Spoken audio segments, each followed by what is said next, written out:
So today we are delighted to have 4 speakers. And as a researcher, I'm very passionate about today's topics, and we are going to also have introductions. But I'll just recap again on the introduction. So I'm Uchechi Shirley Anadwaka. I'm one of the members of YouthMappers Network and also the SDGs Research and Training Associate. So like I said, we have 4 speakers. So first of all, we'll have Mathew Chukwu, who is a member of LionMappers team, our host for today, and part of the YouthMappers chapter. And he's also a 3rd-year student of Geography Department at the University of Nigeria Nsukka. So our super lion is here, and he will share with us on the OpenMapKit for field data survey and collection. And then we're going to have Esin Ukamaka Nnnadi, who is also a member of the LionMappers team, a team member as well of YouthMappers Network, and a final year student of University of Nigeria Nsukka. She will speak on the use of OpenStreetMap and the SDGs with focus on SDG 5 to drive gender equality in the mapping community. For those who are aware of the SDGs, we have 17 Sustainable Development Goals, and they represent a universal call to action to end poverty, protect the planet, and ensure that all people enjoy peace and prosperity by 2030. In sum, these ambitious goals aim to leave no one behind. So currently, there are 331 statistical indicators and to keep track of the SDGs. For instance, if we are thinking of SDG 5, one of the key indicators is the proportion of ever partnered women aged 15 years and older who are subjected to physical, sexual, or psychological violence by a current or former intimate partner in the previous 12 months by a form of violence and age. And another key indicator under SDG 5 is the proportion of women aged 20 to 24 years who are married or in a union before age 15 and before age 18. So what this tells us is that data is central to the achievements of the SDGs. So Blessing will do us a favor and she will share about how we can use OpenStreetMap to be able to drive SDGs, specifically SDG 5.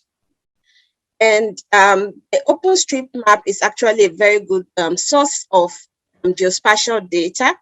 It's a free editable map of the world, and it's open source and is maintained collaboratively. So it's crowdsourced and was launched in 2004, and currently there are approximately 6 million registered users. So for those who are interested in the SDGs and keeping track of how data is collected, the different indicators, you can follow the hashtag data for SDGs. So DATA for the number 4 SDGs. And then we have our 3rd speaker, Surav Gautam, who is the faculty mentor for Geomatics Engineering Students Association of Nepal, which is the YouthMappers Jesan chapter at Tribhuvan University in Nepal. He is also an MSc student specializing in geospatial engineering.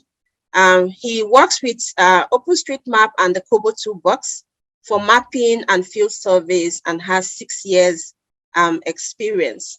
So together with Mathew, he will be sharing about how we can use this tools to be able to do mapping and do field data collection at the same time. So OpenMapKit and Kobo Toolbox are open data collection platforms, and they combine field data collection and OpenStreetMap editing. And so one of the advantages is that they help us to professionally collect quality mobile data. And we can use that to keep track again of SDGs. And it's very important, especially in resource constrained environments. So many of the people who traditionally use this type of data sources are in the humanitarian organizations like ours, environmental development, and civic societies.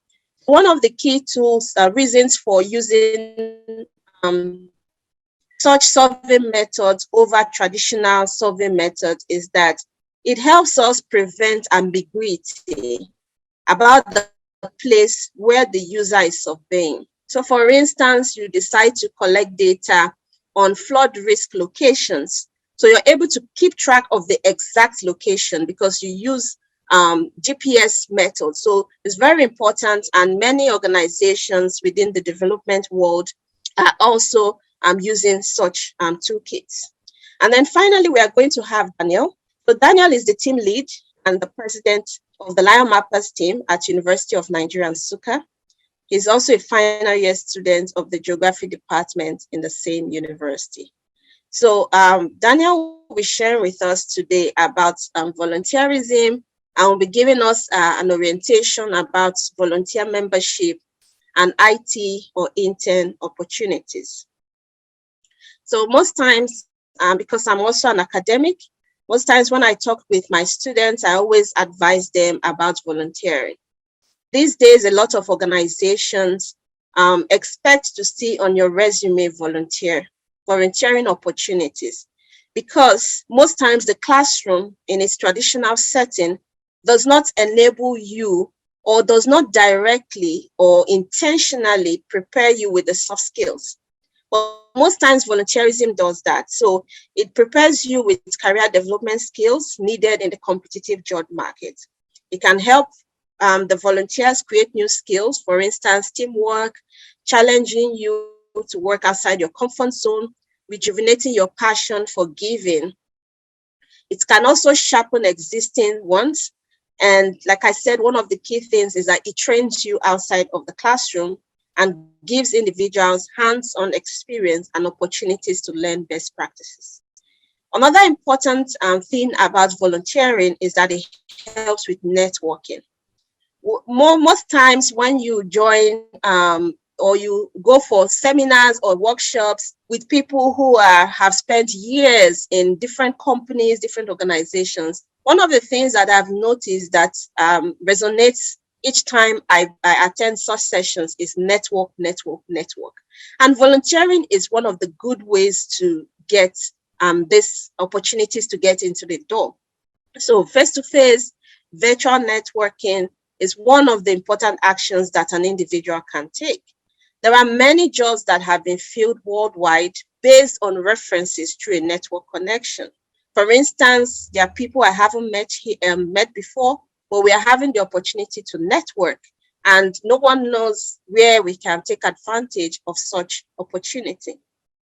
You also have the opportunity of getting references and improving your resume. For instance, the evidence of professional experience showing how you use your off work time. You can also get tips on how to show cover letter credentials. Finally, volunteerism is a form of philanthropy. Not everyone can give money, but sometimes you can also give your time to help humanity. I always say this: the earth is only one and it's our only home. So we have to do our own little bit to help us keep the earth going. So with that, I would kick off with our presentation. So over to you, Mathew. Mathew, are you with us? Yeah. Okay, so over to you. Yes. Okay.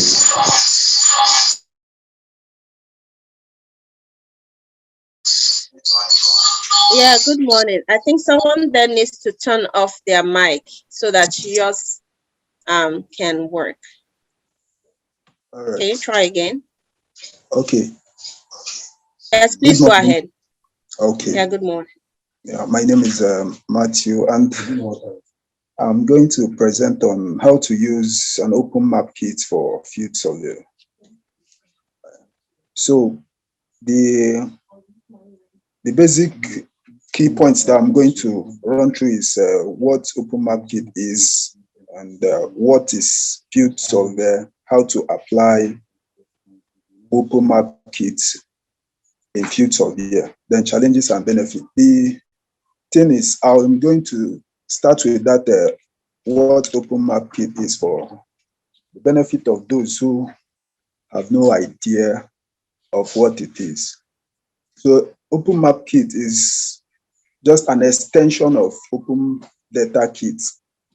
It allows the users to create professional quality mobile data collection from the field.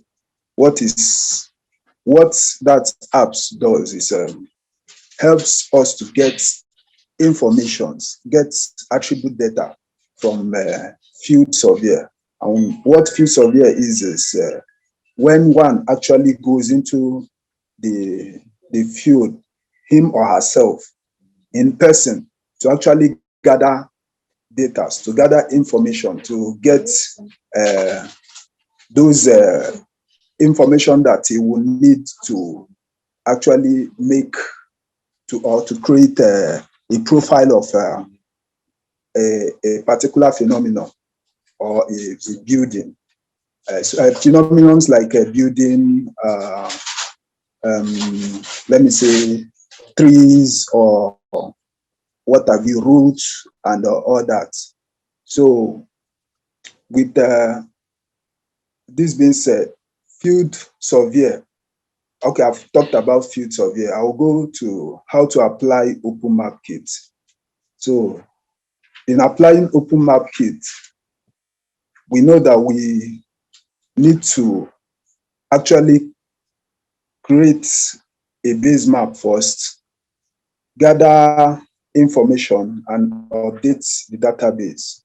So in applying OpenMapKit, we will have to actually download that app. It's a phone app, and it's also help to gather information. So when we download it, we actually register or sign up. Then we'll use we'll go to try to download an OSM, which is OpenStreetMap, in order to be able to create the base map that we need.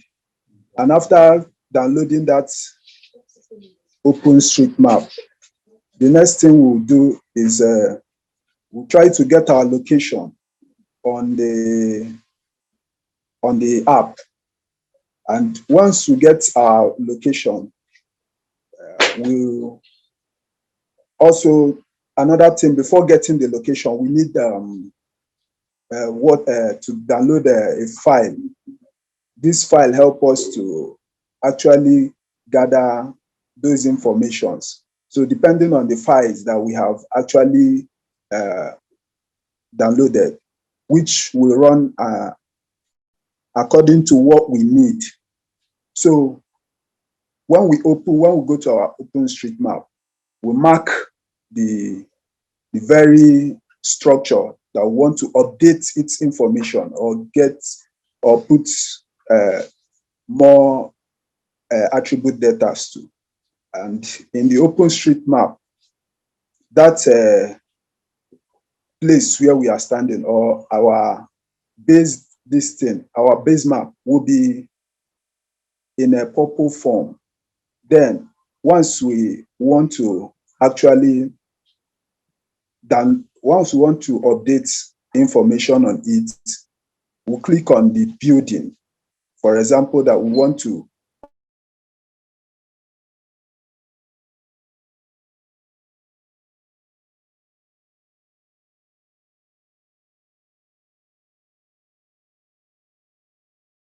update its changes, downloading,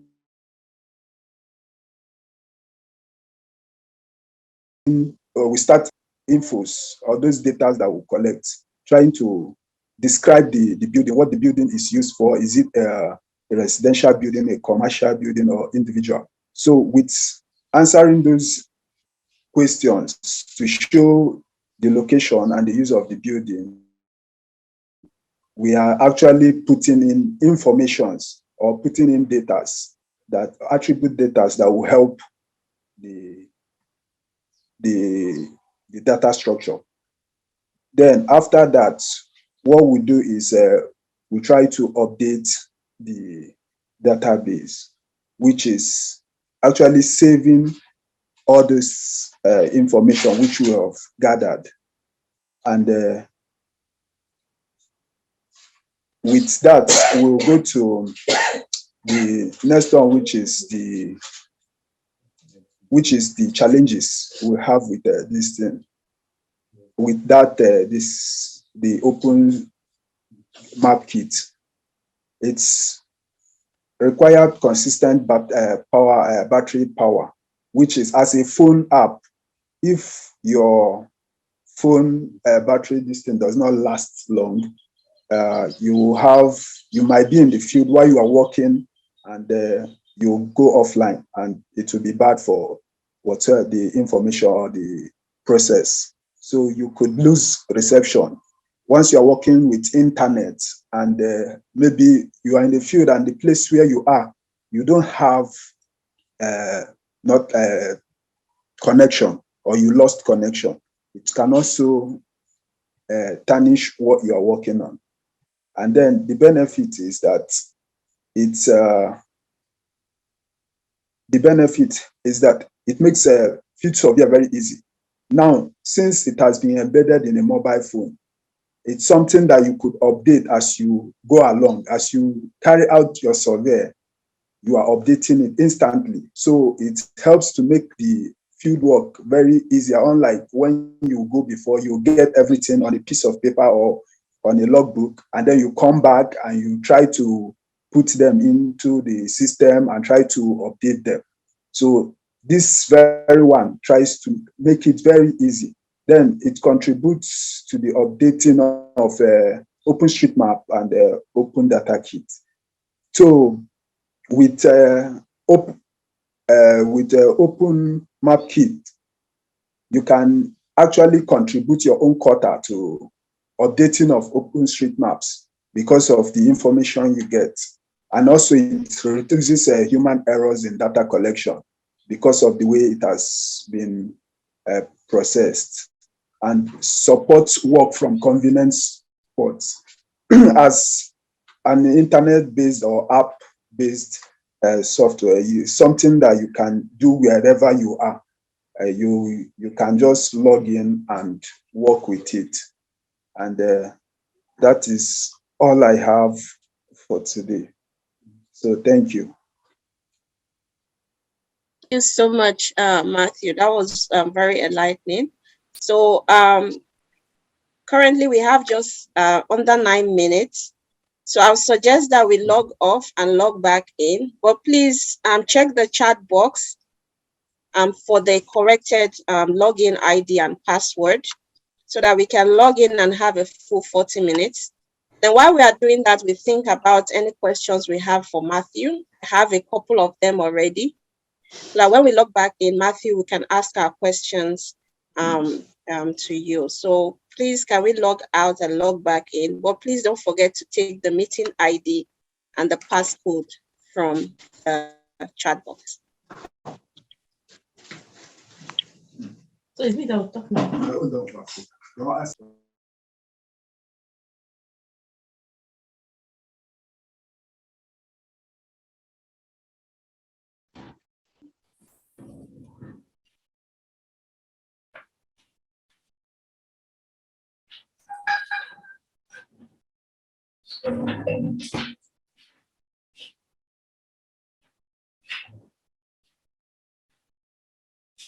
Okay, we can take 1 minute to make sure others join us. But we can also think about any questions for Mathew. So maybe I can go ahead and start, and then if others have any questions, they can also ask. So Mathew, are you with us? Oh, Mathew is not with us. Okay, maybe we give him 1 minute for him to join us.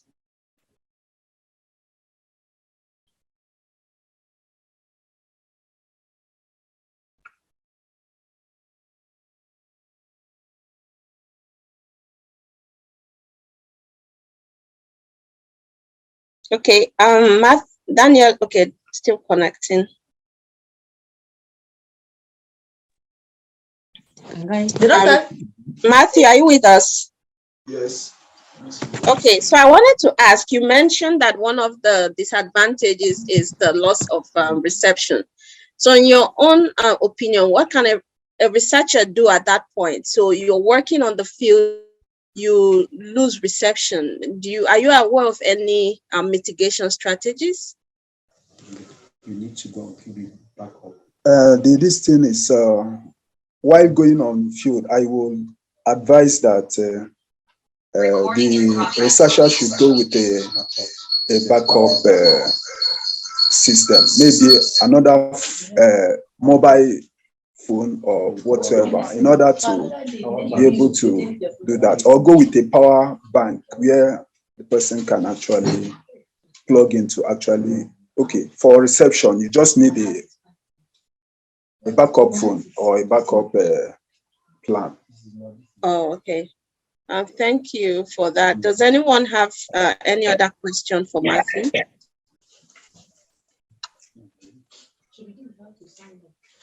Okay.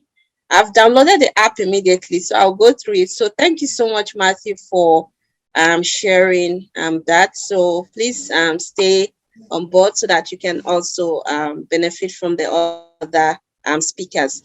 And so next up, we have Blessing. Blessing, are you with us? Yes, I am.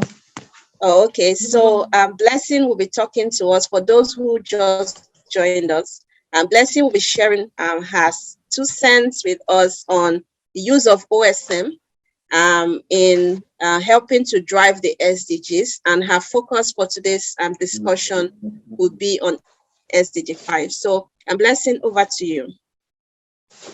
All right. Good morning.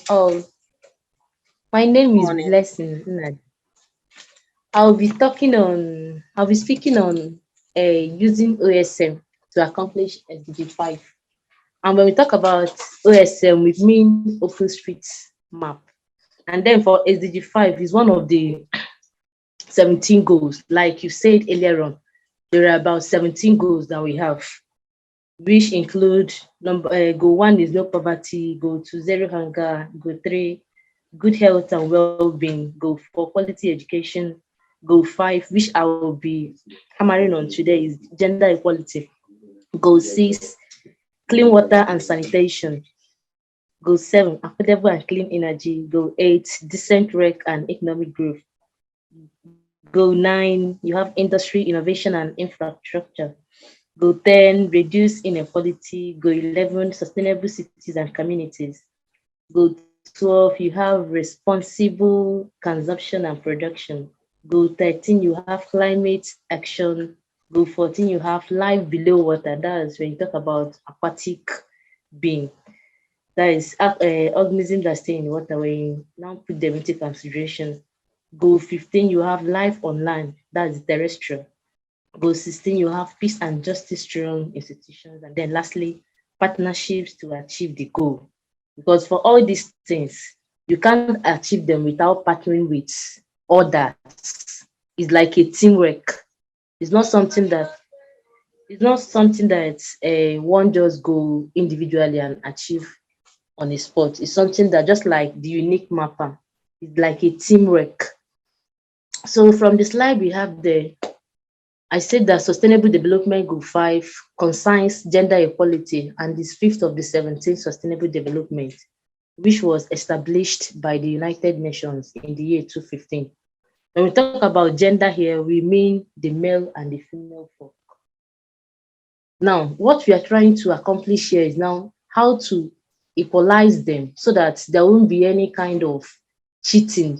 None of the gender will start feeling cheated, or maybe, yes, the male are doing this better off than the female, or maybe that the female are doing this better off than the male. That's what we are trying to use OSM here to do. That's for the Sustainable Development Goal. Then, okay, I said providing women and girls with equal access to education, technology, healthcare, decent work, and representation in public and economic decision making will nurture sustainable economics and benefit societies and humanity at large. when we did this, we are not just trying to help ourselves, it helps others. It's just like a team something that not only our generation will gain, other generation to come tend to gain from it. If you're able to do this, if the women, the girls, just like the one we have in LetGirlsMap, we saw a whole lot of women and girls that are involved in this. If all these people can come together, it will serve, it will go a long way, not just for today, to go a long way in helping us and then the society at large. Now, the target call for an end to gender discrimination and for empowering women and girls through technology. This OSM is technological wise. It's something that has to do with technology. If you're not technologically rooted, you might really be lagging behind. Hence, that's the need. There is a direct relationship between technology advancement and women empowerment, meaning that women can equally do this. There's this saying that whatever a man can do, a woman can do it better. Not just doing it, but better. Good. So that is for that. Now, gender equality, okay, just like I said, is when people of all genders have equal rights, responsibilities, and opportunities. Gender equality prevents violence against women and girls. It is essential for economic prosperity. Societies that value women and men as equal are safer and healthier. Yes, because I've been to one occasion where some persons were making references to, yes, girls cannot do this, women can do this. In a way, it almost caused violence.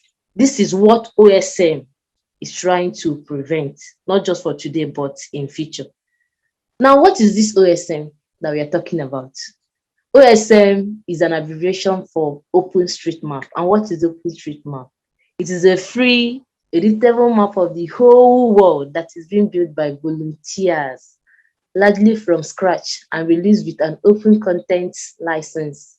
The OSM allows free or almost free access to our map images and all of our underlying map data. The project aims to promote new and interesting uses of this data. Like the last field work I went, we embarked on a particular field work that was some weeks ago. This OSM actually helped me and some of my classmates because it was from this OSM that we were able to map out. You know, these days you're not supposed to go to, you may end up not going to Google Earth map. From OSM you have, and the interesting part of it is that it's even free. It's not something you have to pay, it's a free something you can edit. When you talk about edit, you talk about manipulating. You can manipulate if it doesn't give you what, like if it doesn't suit your test. Do you understand? You can manipulate it and then make it suit you, depending on what you are actually going for, what you want to do. Then we have using OSM to accomplish SDG 5. In a way, I'm still being theoretical. We still move to the practical aspect.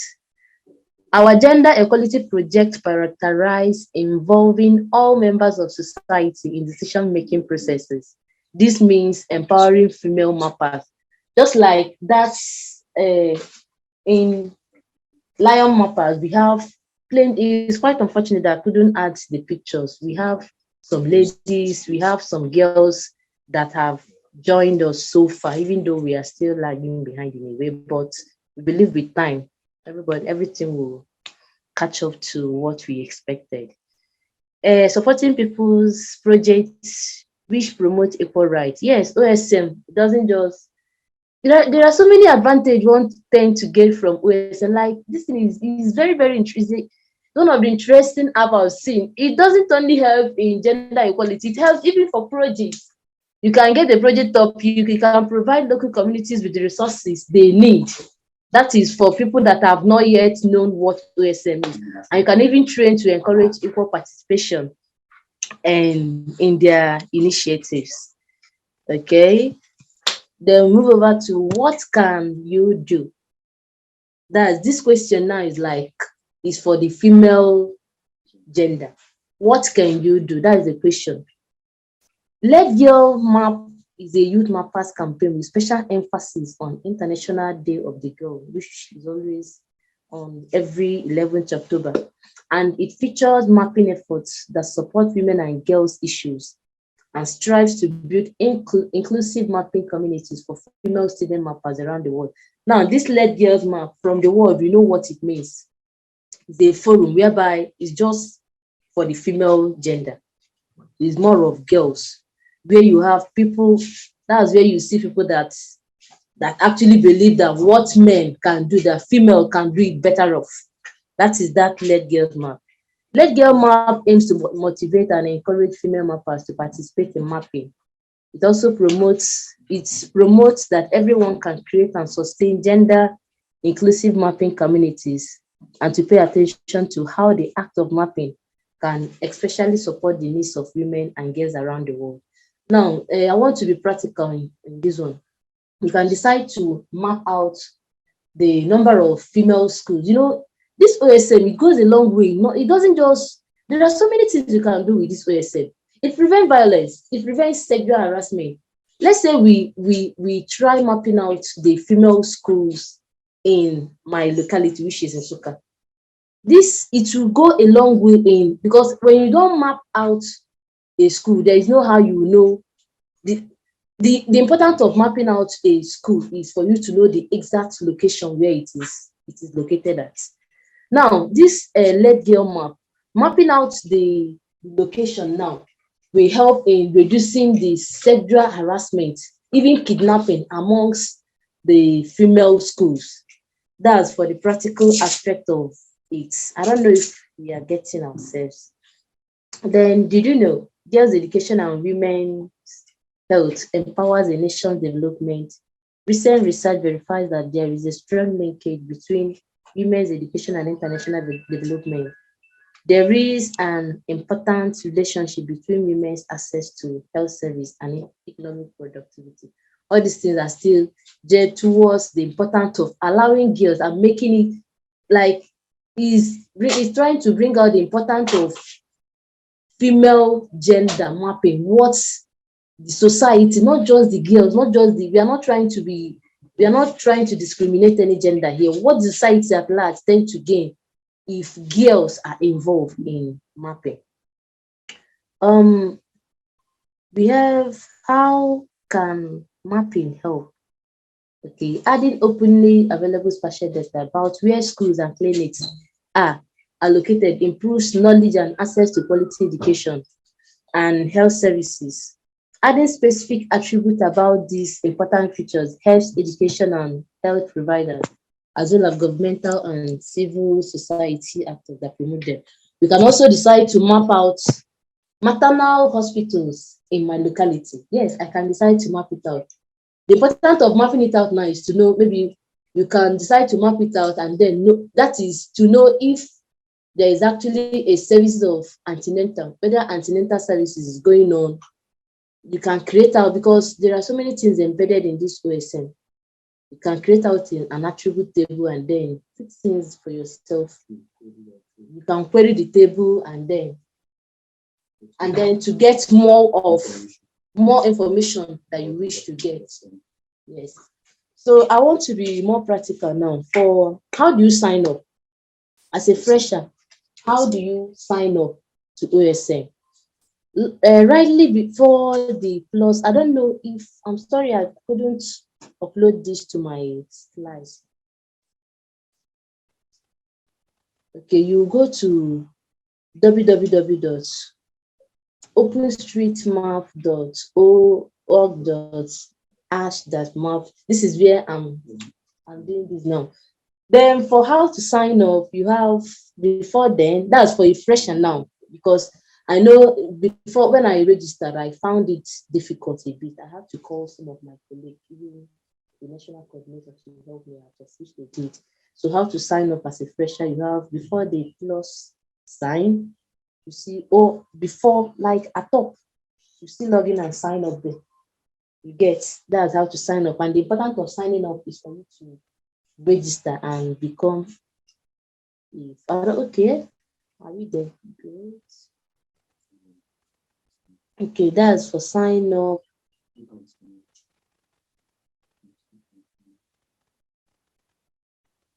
Okay, from sign up, you have your email. Remember, the essence of signing up is for an unofficial registration, for you to register as a new member.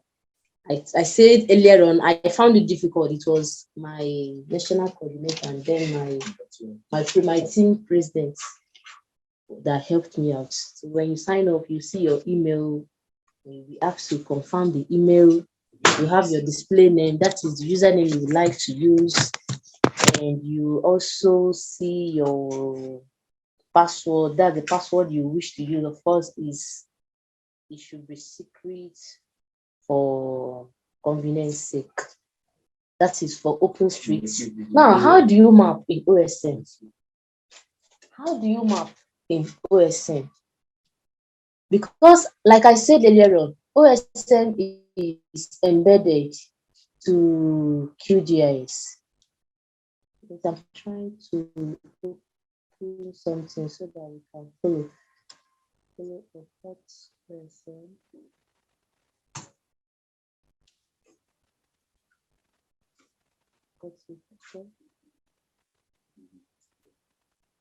Okay, please, a minute, please. I'm trying to log into hot OSM so we can follow very well how to map in OSM. Network is bad. Is not connecting.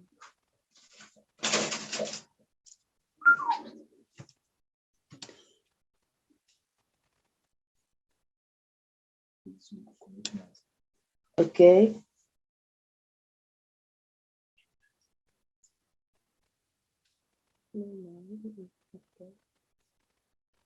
Please, I'm sorry, a minute more. I'm still there.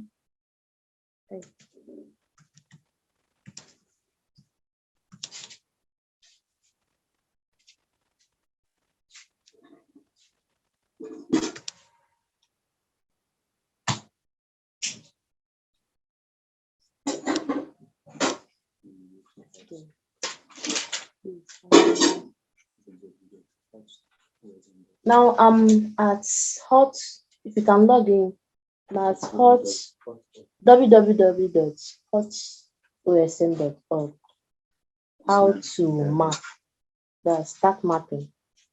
My network is not really beautiful, but let's try this.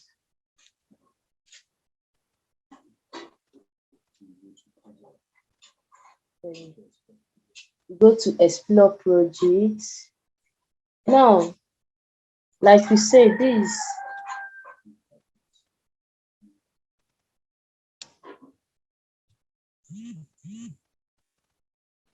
it has an interface where with so many projects. Just like I said earlier on, in OSM, one can even get the project topic as a final, as MSc student, as even a PhD student, and contribute to your community, to the society at large. Yes, you can. So how do you map?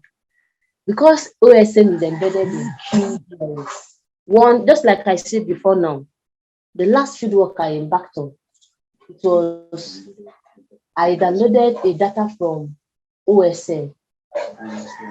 I downloaded the data which includes points, line, and polygon, that's area. Yes, I downloaded the data from there, which helped me, and I used it in mapping for the study area. I wouldn't know, we went to one of the communities around us. So you can map in OSM. And how do you do it? You can map in hot OSM. Sorry. It has an interface there. From the interface, you can manipulate. Then, okay, from there you have other projects that have been done. From there you have other projects that have been done, and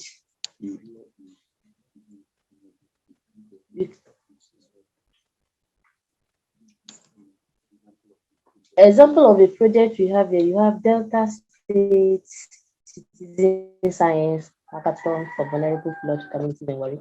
We also have, that's for a beginner mapper. Yes, as you can see there. We also have Benue State Citizen Science Hackathon for vulnerable flood. All these things are projects that are ongoing by persons. You have the one of intermediate mapper, which is mapping the unmapped impoverished of Nepal. All these things are projects that are ongoing.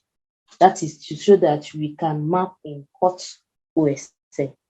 And from there, for you to map now, you select a particular project you wish to map, and then it brings out good. It brings out, I don't know if you're there, good. It brings out the particular place, like that Warri. When I clicked on the Warri and at Warri, it has taken me to show you that this is OSM is really a very beautiful app that one cannot do without. It's geolocated. Geolocated.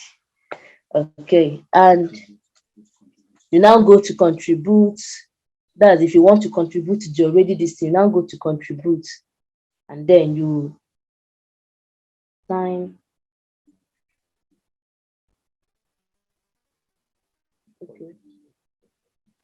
If you've not logged in, you log in. I've not really okay. The laptop I'm using now has not been used to log in, so it's taking me to log in. So to bring out the legend, and for in the legend you have available for mapping. That's the ones that are available. The ones that have nothing has been done. You have other legend right below the white legend. You have ready for validation. You have more mapping needed. That's no work has been done on the one of yellow legend. The one on green can be somehow see green. You have finished, meaning that the work has been completed. Then for this one, it's unavailable, meaning that there is no information on that. And then you have priority areas, which is areas that are of more importance from the word priority. And then for the locked one now, means that they are done with that work. So somebody else is already working on that particular region. Then map a tax. Okay, this is it. I don't know if you're there. Map a tax. An interface is going to be shown. Something like the one of Google Earth, right? Okay. Then and all of that, where you have your from here, since our QGIS is embedded in it, you can. Are we there? Since our QGIS is embedded, you can now export whatever you do and then do it, put it. And we should know that for this OSM, hot OSM, you don't need to georeference or digitize because it has already been done. So you digitize and just send it. So that is all for that. How can we use gender equality with OSM? Simply, we can use gender equality with OSM by, since it's female that we're talking about it, involving the females, even though we are lagging behind in a bit, we find it difficult to do it, but we believe that with time we can go a long way in doing it. Now, mapping gender equality, example, domestic violence mapping. I'm sorry, all these things are not in my slide. It's an outline I give out, the practical part. When you map out a gender, a location, you find, let's say, for instance, a maternity hospital or female schools, you find out that you curtail or reduce the violence, the rate of violence that would have taken place, because that particular location tends to be monitored and one can actually find a particular place where it is, unlike if it is not mapped. Okay, that's all I have to say. Thank you very much. Thank you, Blessing, for enlightening us on that. Hopefully you can come back again and show us, maybe demonstrate with things that projects that you've actually participated in, and give us a demonstration especially in terms of SDG 5. So I don't know if there's anyone who has a question for Blessing.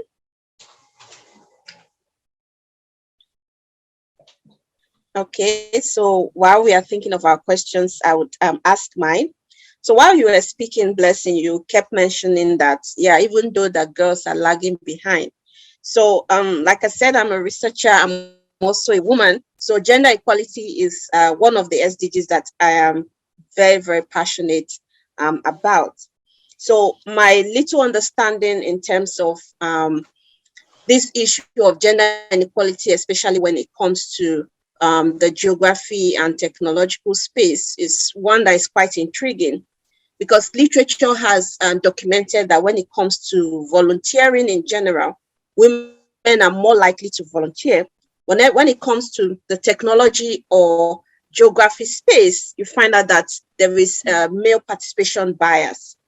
And so I try to dig further in terms of what are some of the drivers. And I found out that one of the key things is, especially in our settings that are cultural. So girls are trained, to be doing more of the domestic things. You spend more of the time learning how to cook and clean, while boys are spent learning things that will help them in the workplace in the future. And these are some of the things that we are correcting.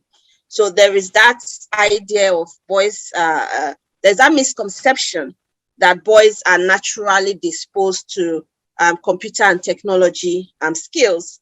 And you see that as well in the inequality in STEM-based courses, where you tend to have more boys than girls. And another thing that was quite interesting to read on was the issue of missing role models. So most times when you're looking at aspiring to do something, you tend to look for whether you can fit someone who has done it and has been successful, and use that as an inspiration.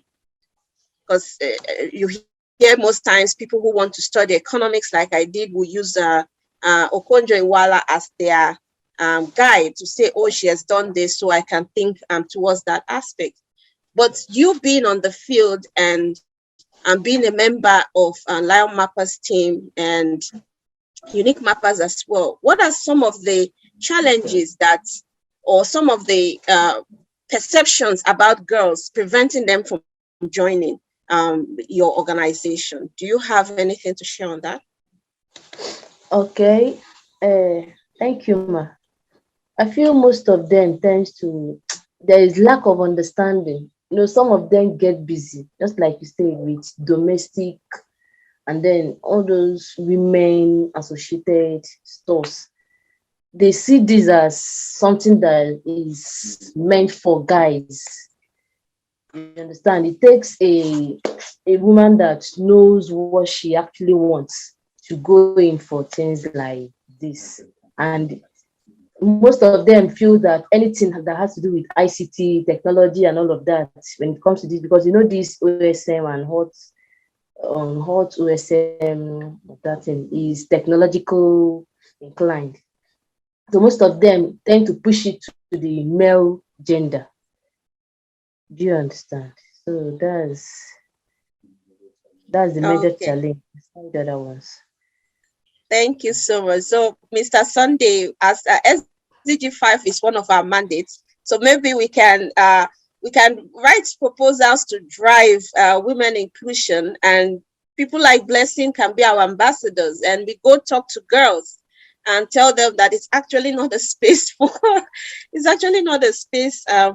for boys alone. So thank you very much, Blessing, for sharing that. So I don't know if anyone else has any question for that. Yeah, thank you, Dr. Chechi. Thank you, Blessing, for that wonderful presentation. And I was just trying to chip in. You emphasized more on Let Girls Map campaign of the Youth Mappers. And I think that comes up around 11th October. But then Youth Mappers, or generally the OSM community, has also moved for a more female gender inclusive participatory campaign that involves women. I don't know if you've heard about that. Everywhere She Maps. And we're looking forward that in March next year, we'll be having another International Women Day. And that's one of the platform opportunities we are Unique Mappers use to drive gender equality. So in what ways do you think you can use this OSM campaign, Everywhere She Maps campaign, to drive that International Women's Day, International Women's Day for March 2022, and what excitement do you have towards that preparation? Do you think you can actually, you are actually seeing more ways of selling out OpenStreetMap, what we do at OpenStreetMap community, the youth mappers, open data mapping, to really capture the interest of women and girls at the University of Nigeria Nsukka, and then generally in Enugu State. Can you share more about that? What are your passion? What do your excitement about that? Okay, thank you, sir.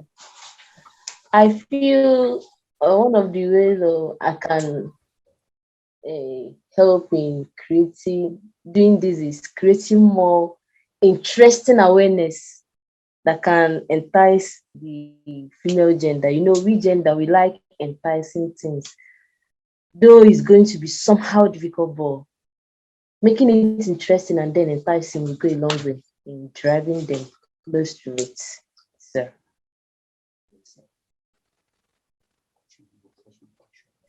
Okay, thank you. Yeah, thank you. So maybe we need to talk more about that. So it's interesting and enticing. So Blessing, we may need to talk more about that against 2022 and see how we can do something interesting and enticing to get more girls and young women on board. So thank you very much. Unfortunately, we have to log out and log back in. But before we do that, our next speaker is Saruv Gautam, who is joining us from Nepal. He'll also be sharing about mapping and field surveys, and we'll talk more about the Kobo toolbox and give us a demonstration on how to use the Kobo toolbox to do mapping and field surveys. So please, can we log off and log back in, and then we have his presentation. Thank you.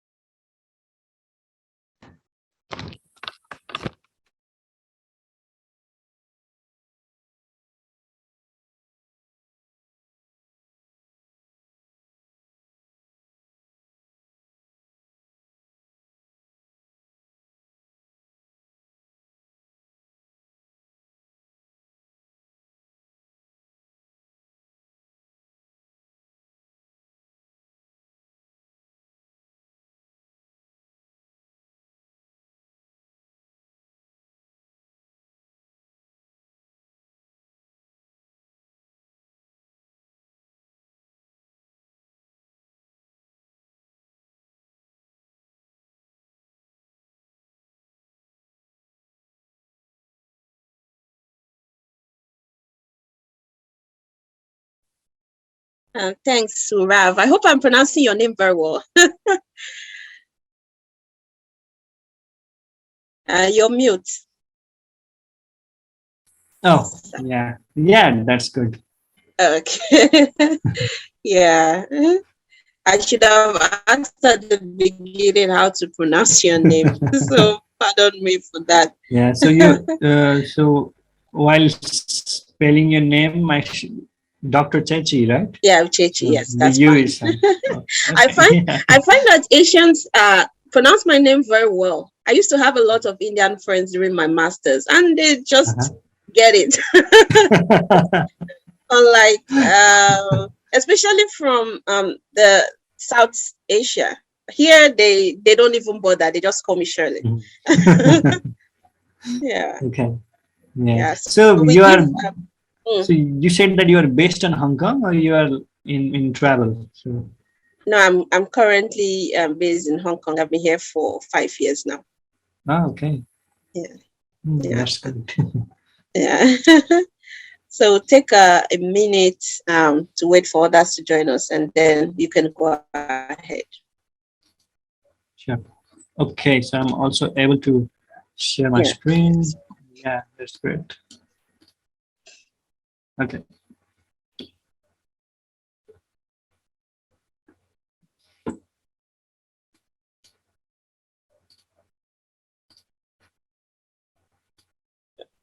Yeah, I can bring the timer. Yeah, I think you can go ahead and start. Kobo Toolbox, whenever I type Kobo Toolbox, and it will show this website first, kobotoolbox.org, and then you click on that. Okay, so this is the interface. You can go down, and you will see Get Started. Okay, so you will see Get Started over there, and there are two options to use. The first option is for humanitarian agencies. Okay, so it is unlimited use for humanitarian organizations, but I suppose we all are researchers, aid workers, and everyone else. Okay, so we fall under this category. So if you don't have an account, so if you have an account, you just need to log in. So if you don't have an account, you just have to click on create an account and then create a Kobo Toolbox account. Okay, so there are two options. So one will show create an account. So I have already created my account, so I will just log out, and it will show us. So whenever I go on this create an account, so it will show this create an account, this interface. Okay, so so this is the interface it will show when you click on create an account. So you understood? So you just need to type your credentials. You have all these credentials, and you have to get a password and username for your account. After that, you can simply, you have to go to your email and then verify your account, and then you can log in your account after that. So this was the account I created before. This is OSM Saurabh, and I had put a password. So I'm going to log in my account, the one I created before, and then so I will just delete the form, and then I will start with new. Okay, this is the thing that we will see when you log into your account. Okay, after creating your account, whenever you go to this Kobo Toolbox, you will see this page.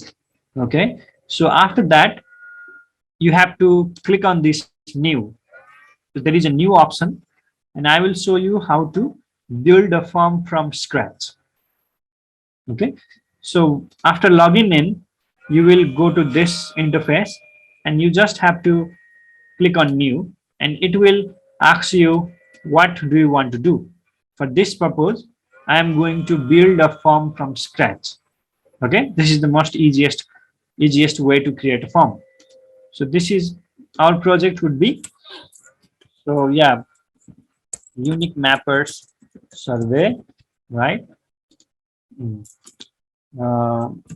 So what is it? Training, and then education and higher education. I'll select Nigeria. Okay, so I will then create a project. So this is a project. So what we have to do on this is, now we need to add various types of questions. Okay, so there is no question now.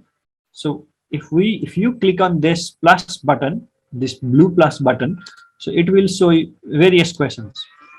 Okay, it will give you an option to add a question.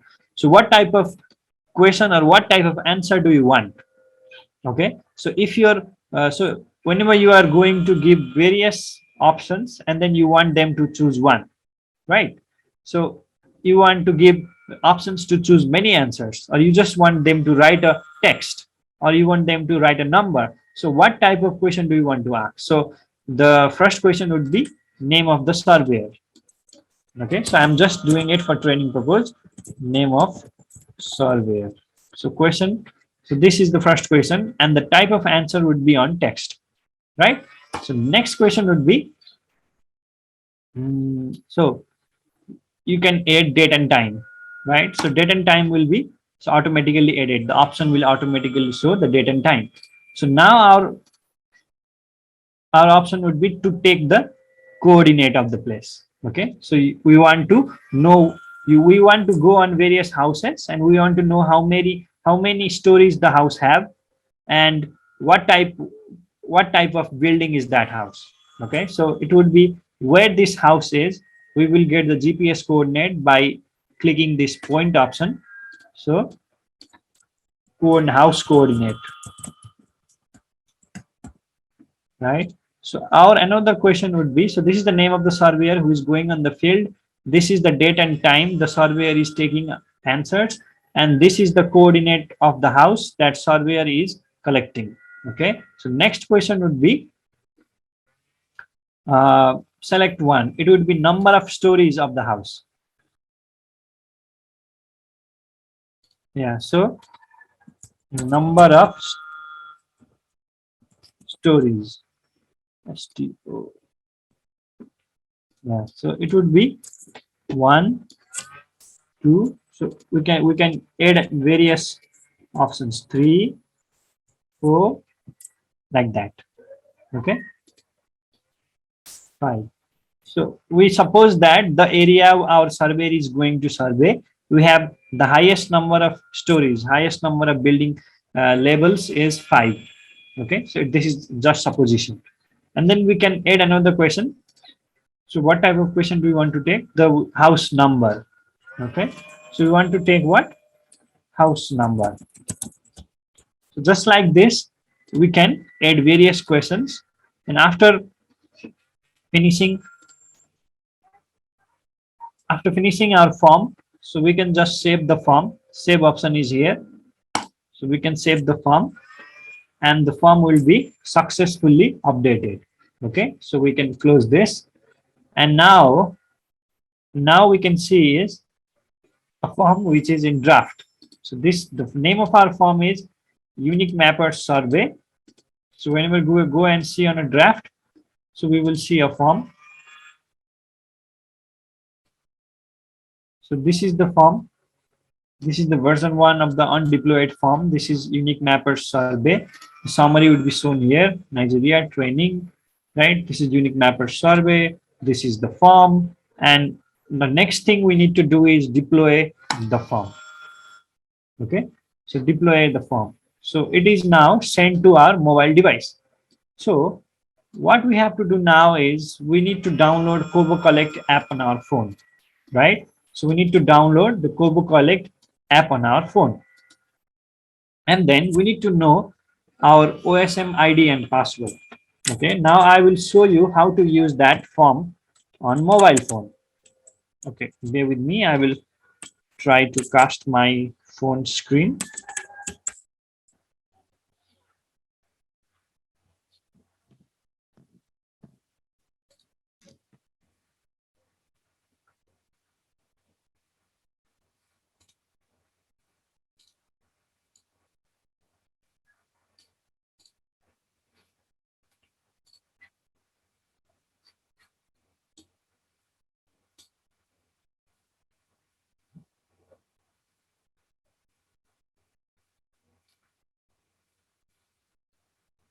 Okay, so now I can show you my phone.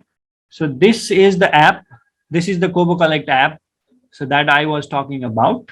So, and I click on the app, and this will show on the app interface. Okay, so what we did previously is that we deployed this form. Okay, so this is my username. So you need to understand what username you are creating your form on, and then so what username you are creating your form, and then you need to go on your mobile phone and then click on the settings. Okay, so on the K option, so you will click on that K option and you can access the settings.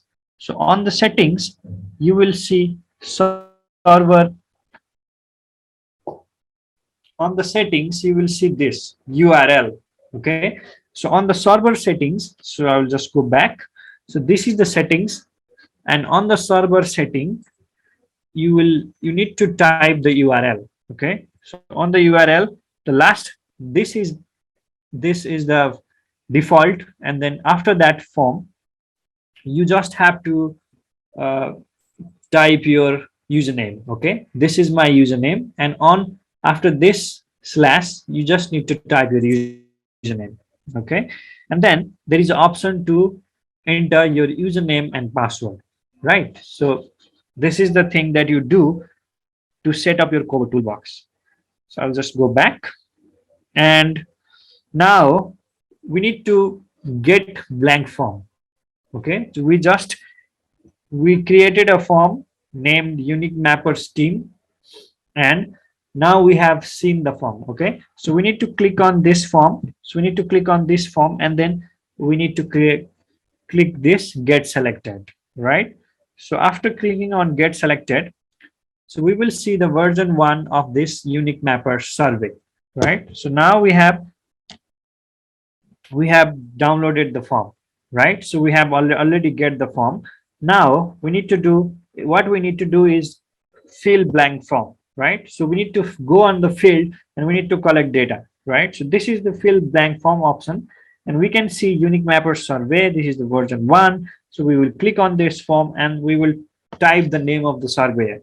Okay, so the name of the surveyor would be, yeah, so for now I will write my name, Saurabh Gautam, and then I will just slide this. Okay, so you just need to slide this like this and this. Okay, so you just need to swipe, and then you will get another option. So select date would be, I will select today's date, and I will select the current time, and then I will click on, I just need to enable location services. I just need to enable location, and then I need to select a geo point.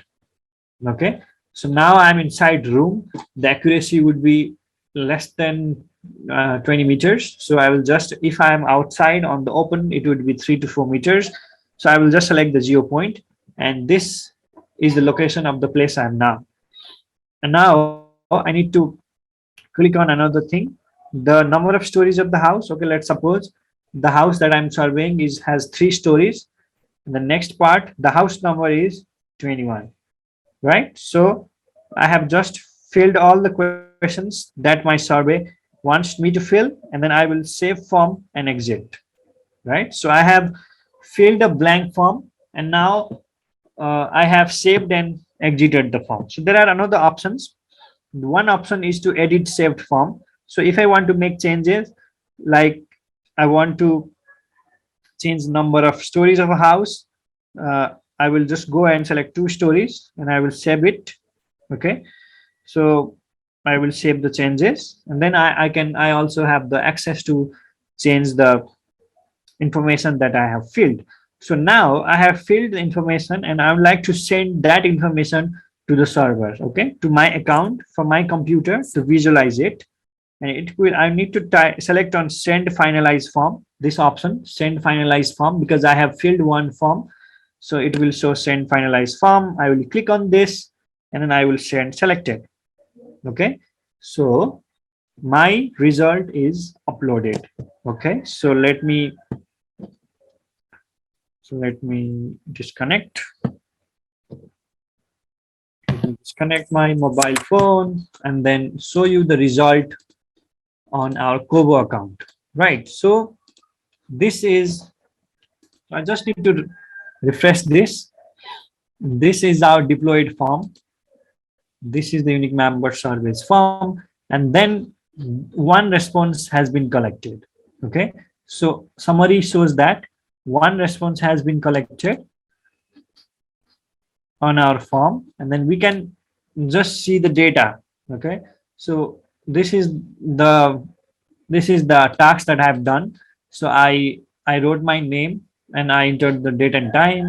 I also collected the coordinates and the number of stories, the house number, right? So I can now see this data in the form of table, or I can generate a report on based on the data, like what type of values that I entered. I can see if there are any photos, I can access and see the photos as well. And I can also download the data on whatever format that I like XLS for Excel, CSV for GIS, GeoJSON for web mapping. I can also download KML and other types of data as well. And if I want to see the data, so this is the place that I'm living in. So this is the point that I just collected.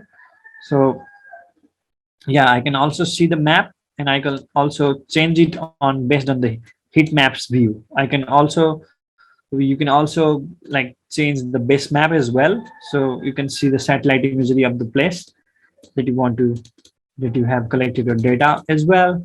So this is from where I did my survey.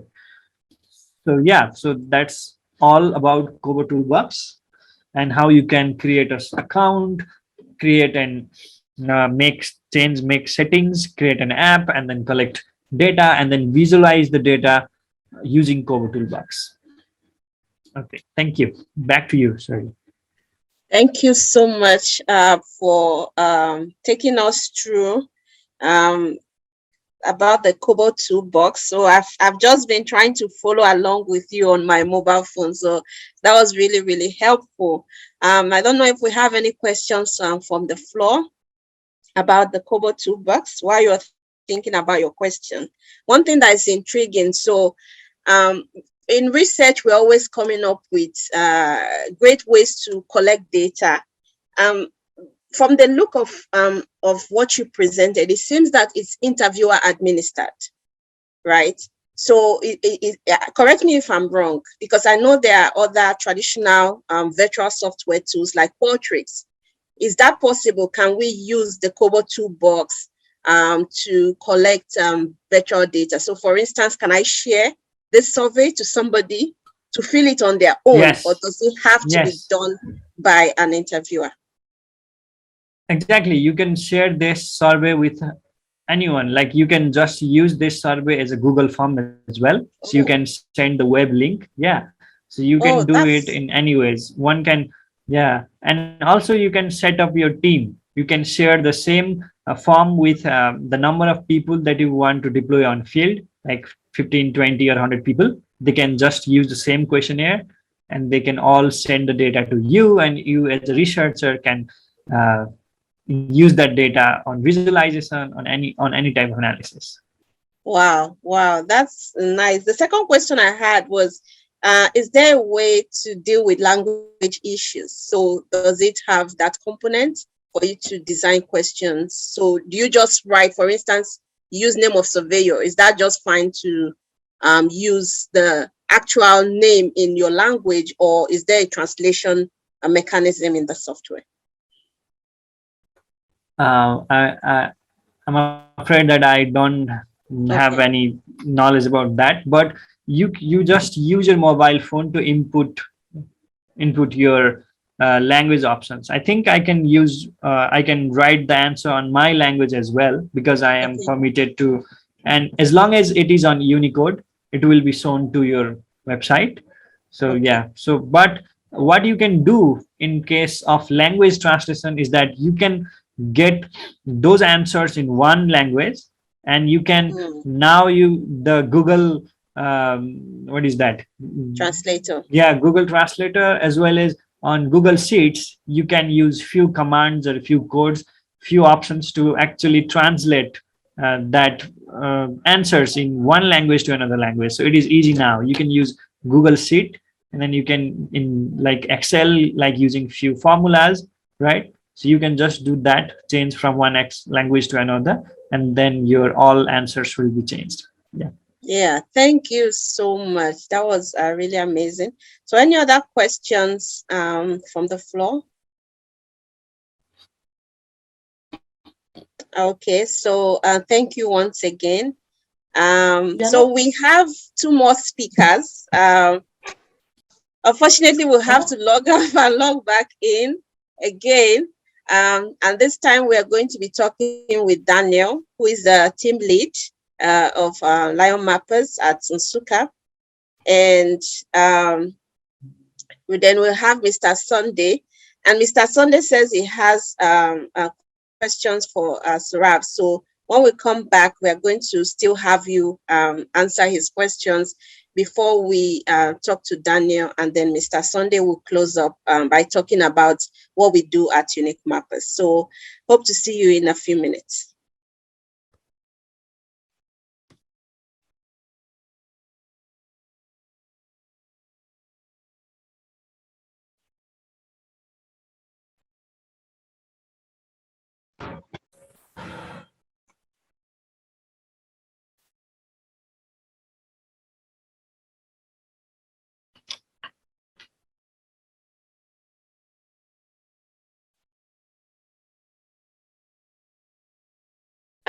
Sorry, Mr. Sunday, you said, is the question for Blessing or from Blessing?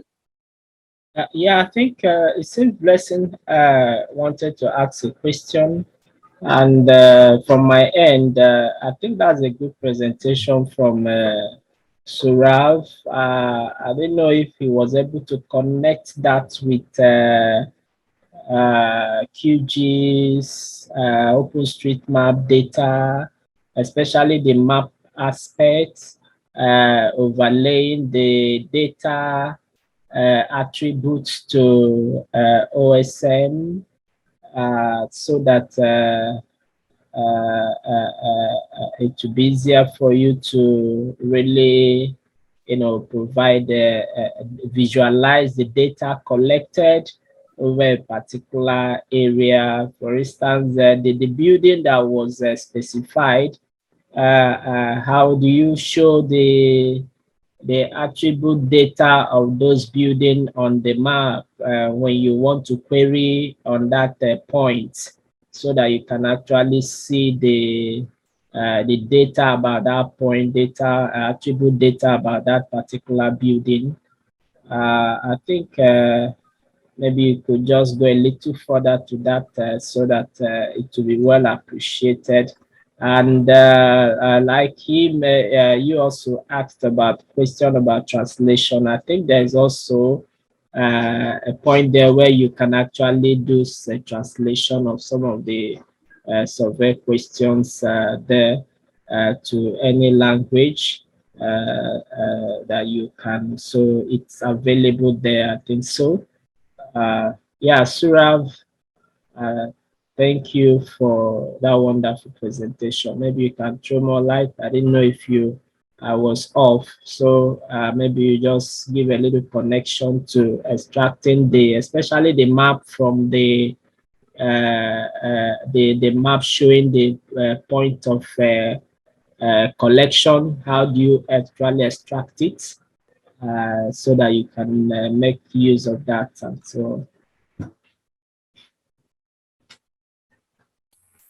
Okay, yeah. So I also had that on my second part of the presentation, but I thought it will be too much for this session, and I was just No, okay, that's ahead. good. That's good. So are you starting your second part of the presentation right away? So you can, go ahead, please, and share that with us. It's fine. Okay, so go ahead with the second part of the presentation before Daniel comes up. Thank you.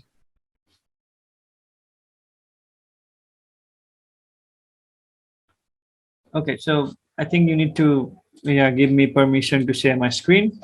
So I thought it would be too much for one setting. So yeah, so learning is never too much.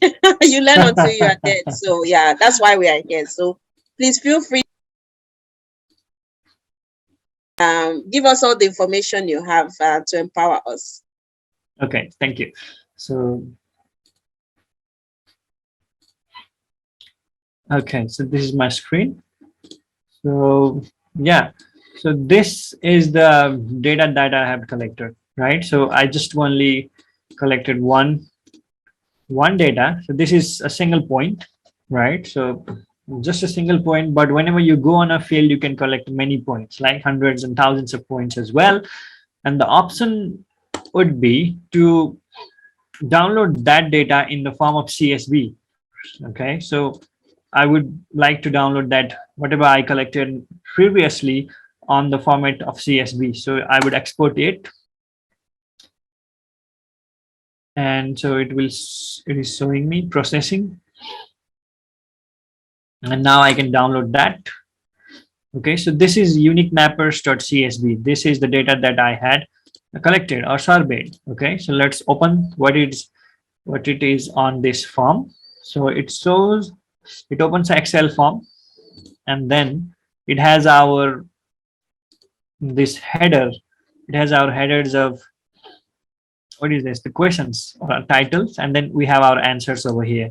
Okay, so we have a lot of our answers. These are most of them are default as well. Okay, so yeah, this is the data that we have collected from our form. So now, so I need to go to QGIS. Okay, so QGIS is a GIS software to visualize any type of data that you have with geo information. Okay, so data just need to have geo information attached with this, attached with it, and then we can visualize the data. Okay, so what I need to do now is I need to this open data source manager, and then I need to we need to use this delimited text. Okay, CSV is comma separated values, so that we need to click on this option, not vector, not raster, not point cloud. We need to select this option of delimited text. This data source manager is, you can access this from layers menu on QGIS. This is data source manager, and then you can add that form. Okay, I just downloaded this. This is the unique mappers survey on CSV. So this is the CSV. The first record has field names. Okay, number of headers to discard. So whenever we click this, it will automatically use the first header. First row is header is record files, and so we need to collect the X and this X field. Okay, where's that? We need to make sure there is latitude and longitude as well. Oh, okay, so it is not, we need to like separate these on by comma.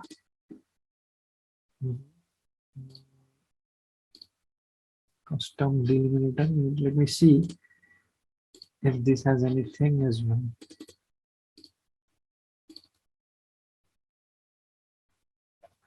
Okay, this is like separated by a semicolon, right? So yeah, we need to use a custom dim and use that as a semicolon, right?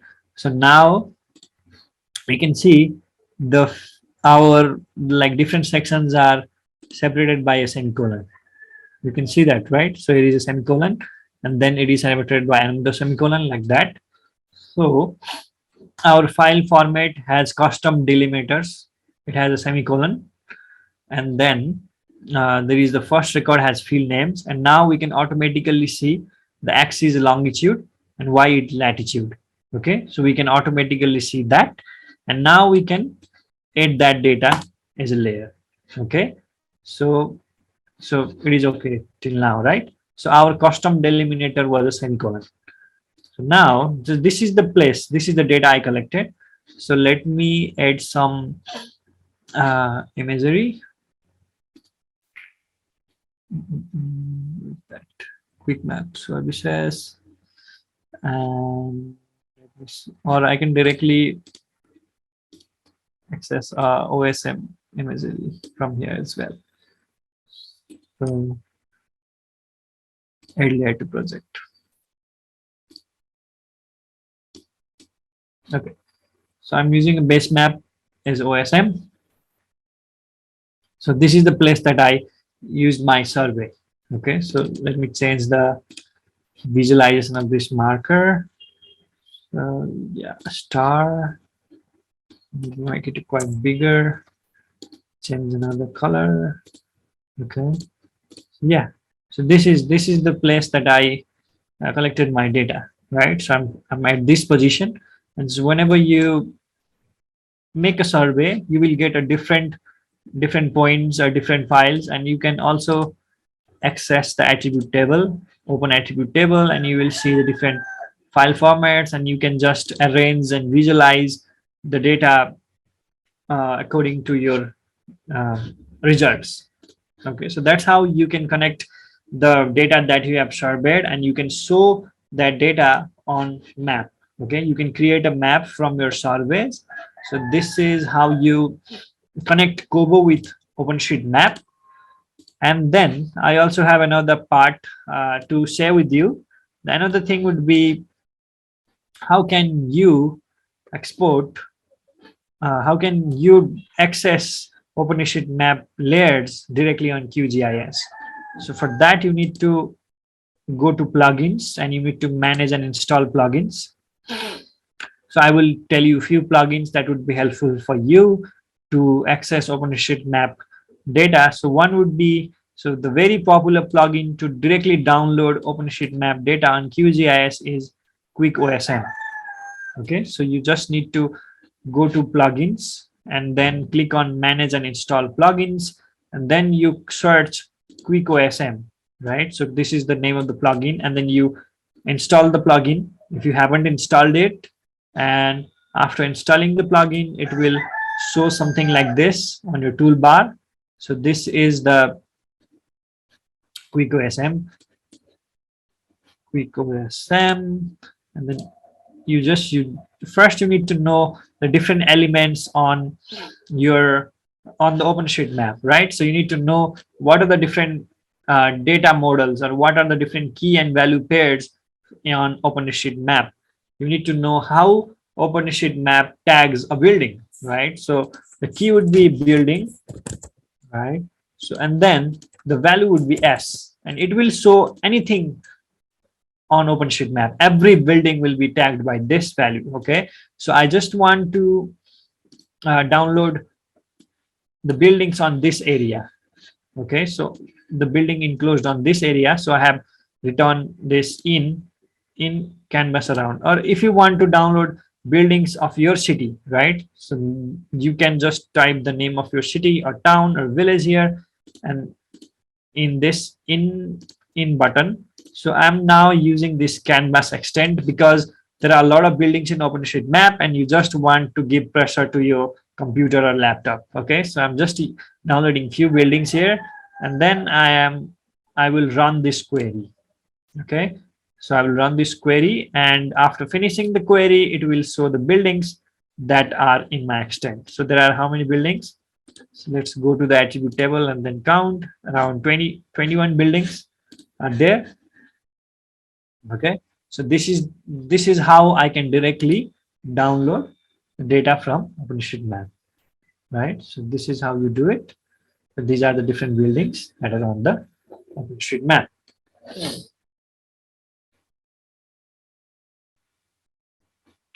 Okay, yeah, I just wanted to share those with you. Thank you. Back to you, Dr. Shirley. Thank you so much. That was that made it even better. So Blessing, if you're with us, please, you can ask him your question now. Daniel, you're on mute if Blessing is with you.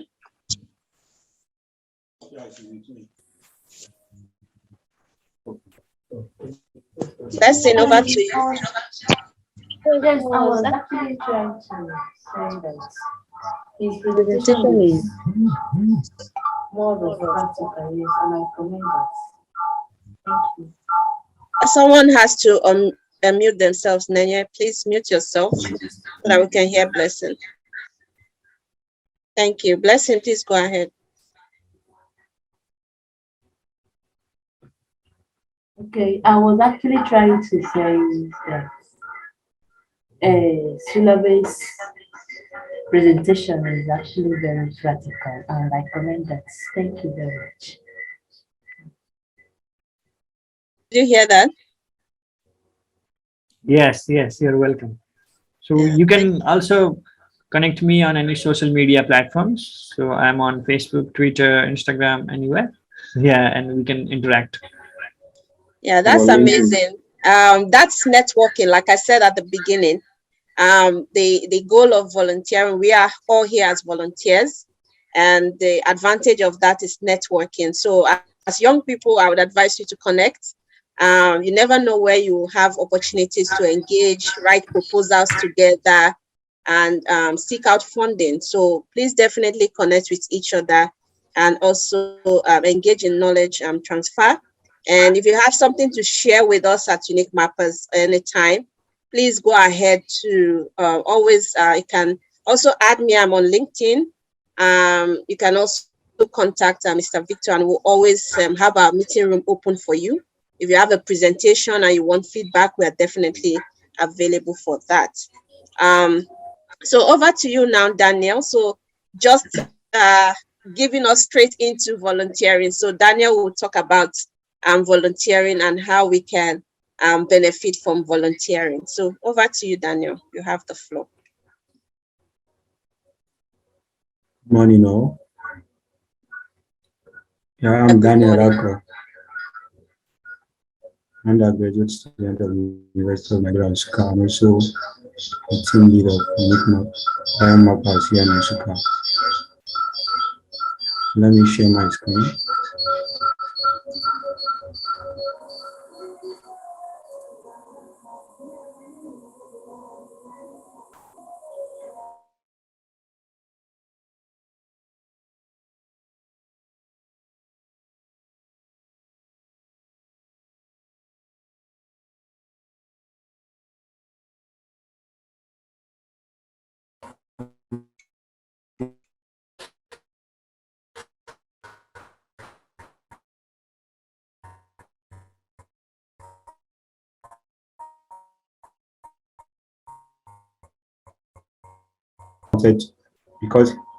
Because he wanted to do that. A volunteer is someone who offers a particular task or a project without being forced to do that. A typical example of a volunteer, I am a volunteer. Currently, what we're doing here is volunteerism. So if one tends to offer his skills, his capability for the development of his community without being paid, is a volunteer. So who is a volunteer member? A volunteer member is a person design of an organization who is faithful and actually performing his volunteer service in that organization. And an example here from my screen, you can see volunteer member at Unique Mappers Network, LionMappers Network, YouthMappers Network. You can volunteer. A volunteer member is someone that has been known by an organization or a body of a governing organization to carry out a particular task without being forced. You offer his service. It can be a community service. It can be a mapathon. You want to solve a particular problem of your community, and you see it as a tax on you, and nobody is paying you, nobody calls you for anything. So you're volunteering. A typical example is the Unique Mappers Network, LionMappers Network, and the YouthMappers. None is being paid. We see it as a tax. We see it as a challenge that our community is being faced, and we come to offer what we have, our knowledge, our skills, so that we can develop our community. The importance of volunteerism. From what you just said, I overheard you were talking about networking. Yes, volunteerism tends to open up an opportunity for an individual, especially you connect to friends. A typical example is what we are doing this morning. We are connected to different people. You are from China, our dear brother there is from Nepal, our coordinator is in Port Harcourt, we were here in Nsukka. So we are connected from different locations. So we had the opportunity through volunteerism to know you, to know what you do. We share knowledge. That's connecting to friends. Networking also, it creates networking. So after this meeting, that's the last word you just said. You were talking about, yeah, a mail is being dropped, a link that we can network, we can share ideas, we can bring up a proposals. So through volunteerism, we tend to benefit from that. And we can even add up to our CV or resume. A typical example is 21st century now, you can't drop any of your CV or your resume to any organization without being a volunteer. They will ask you, have you ever been a volunteer or did you volunteer for any organization? So you must volunteer. It's part of the credit to you when you're being faced to submit any of your CV or resume. It will make you to stand out and it will improve our professionalism and develop our skills. And those skills might be our soft skills, our hard skills. Through volunteerism, we can develop our professional skills. If we want to go into any of the profession after our graduation from school, we want to be a researcher, we want to be a lecturer, we want to be a surveyor. So through volunteerism, there are different fields that we volunteer for. So those knowledge we got from those things we did is being added up to our soft skills. It's being added up to our hard skills. And the last one here, I said it will expose you to if you expose individual to different skills. Yes, from yesterday we had an online meeting via Zoom that we were exposed to drone mapping, and this morning we were exposed to Kobo tool and the other kits that was used to map. So all these things, after this meeting, we have some knowledge of um, what we just learned. So it improves our skills. It exposes us to different skills that we can deploy whenever we're working out or whenever we are carrying out a research. Membership categories, especially in unique mappers, it ranges from your community, your local community membership, to the global community. And for one to be a volunteer, you must register. Yeah, you must run a registration. And for us here in Unique Mappers, if you are a member, we have different categories that you can contribute. Like I said, starting from your local community, and the Unique Mappers here, the LionMappers here in Nsukka. Those are the local communities where we can start volunteering. So the moment we start from here, it will catapult us to the global level, to the global community. And at Unique Mappers, first and foremost, when I joined Unique Mappers, I was not even aware of the LionMappers. Quite sure I'm in Nsukka and at the department, but I didn't know of LionMappers. But after I've joined Unique Mappers, then our mentor came in on board and was, yeah, we have the LionMappers, but it's not functioning. Can you volunteer? Can you team up? Can you bring your classmates, your other students from other level? Can you come up with projects? Can you come up with proposals? Can you serve your community? So all those things are starting from the grassroots. So from my slide here, you can see what I listed. A membership of the LionMappers-Nsukka. You can be a member of the Unique Mappers. You can be a member of the Youth Mappers Network. You can be a member of the OSM community and citizen service here in Nsukka. You can be a member of citizen service in Nigeria, the Joe for Hall, and all those ones are the local community. Whenever you come as a member, you are being introduced, you volunteer through there, and from there you'll be exposed to the global community of membership. And the global community is there. You can see from the Unique Mappers. When I joined Unique Mappers, that was when I was exposed to humanitarian, to science starter, to African based. Those ones are the global communities. So Unique Mappers Network provides you an opportunity to know more of those global communities where you can contribute to your community. Yeah, we are in Nsukka. I can come up with a project via volunteerism and I say, okay, I want to contribute to mapping up the whole campus. I want to make UNN made known.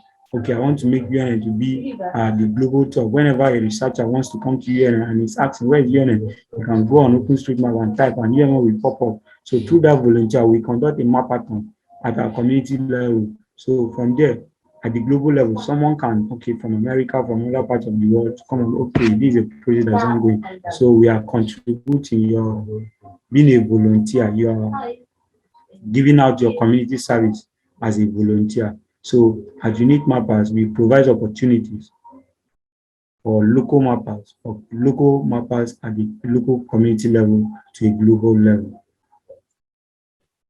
So what do we do as a member? As a member, we contribute, as I said earlier, we contribute to our local communities through carry out an open mapping project. You can conduct an open mapping project, you can conduct an open data project, you can create awareness, workshop, seminar, teach about SDG, that's what we talked about, the SDG goals, and you can conduct a citizen science. We provide data to disaster management and resilience, NGOs, government, and private organizations. So at Unique Mappers, you being a volunteer at Unique Mappers, you contribute to your community, you contribute to your local team, you provide data, you provide awareness, you create awareness on campus, off campus, you create workshops, seminar, you teach people about SDGs, Sustainable Development Goals, and the needs for Sustainable Development Goals, the targets, you carry out the season signs, and if your community is being faced by disaster, you can conduct an open mapping, a mapathon to map out that particular area that is being faced by disaster. And this data is vital and important to disaster management team like UNICEF, and also is vital to HOTS. It's also important to HOTS as a community, which is at the global level. Internship and IT opportunities. Yes, currently at Unique Mappers, we are currently recruiting for internship and IT. Because unfortunately, when I registered for Unique Mappers, I at my final year, I was not opportune to go for IT at Unique Mappers Network, nor any of their firms. But currently, we are recruiting IT.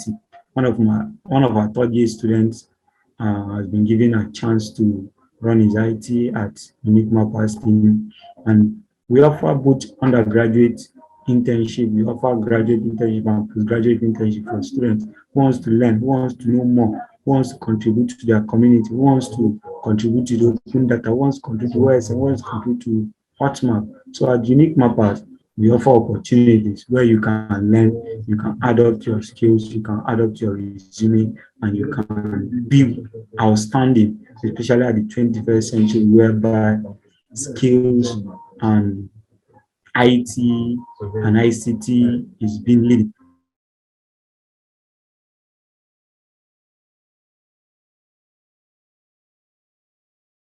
So at Unique Mappers, there are vital opportunities. And you can see from my slide and the website where you can send an email if you want to submit an application for internship. You can come over and drop your application, and it will receive a review, and then an approval will be sent to you. If there is anything that you need to know more of you, that we'll send it via email. It's a membership benefit. As a member, you will be exposed and you will learn more about practicals. Here from my slide, you see practical GIS and remote sensing training. Yes, at Unique Mappers, we train students, we train undergraduate students, we train postgraduate and people that are not been to school that you want to learn more. Practical aspect of GIS, practical aspect of remote sensing. We go to field, we collect data via drone, via Kobo toolbox, and we run another. The number 2 of it there is we conduct a mobile data collection experience. You get to know more about how you use your phone to collect data on field.